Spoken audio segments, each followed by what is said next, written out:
One example was everybody remembers the synagogue shooting in Pittsburgh. Just a few days after that, there was an attack at a Kroger grocery store in Louisville, Kentucky. The attacker had gone into the grocery store, started shooting blacks. The quote that got the attention of the national TV networks and the national news was the killer went to one of the customers and said, "Whites don't shoot whites." And the way Meet the Press and others played it was this racist was assuring this white customer they both were white, that he had nothing to worry about because they both were white and he was going to shoot them. What was left out of the quote was the beginning of the quote, which was the murderer said, "Please don't shoot me.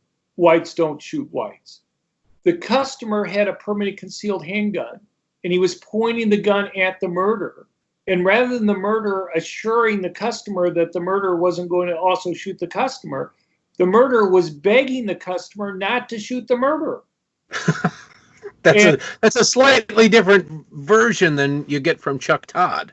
Right. Well, in fact, up until that point, I had been able to social media kind of communicate with Chuck Todd. We both were following each other on Twitter, and I was able to send him private messages back and forth on this. And I would listen to the Sunday morning talk shows fairly religiously. And he spent like 5 minutes on the story.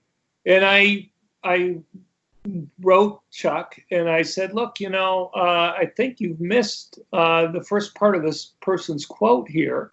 I understand why you may have, given the New York Times and all these other places have only included the part of the quote that you used. But if you look at the local media, and here are some links, here's the beginning part of the quote." And I think it completely changed it, because what Chuck and other people in the media were doing was basically playing up the racist angle. And I was saying, not only do you have a concealed carry permit holder stopping it, but you have a white coming to the rescue of blacks. So while you do have this racist there going and killing people, you also have kind of the anti-racist angle here too, where even though this customer who was white was assured that he wasn't in danger, he still felt it was important for him to try to stop this attacker. They exchanged gunfire. The murderer was seriously wounded.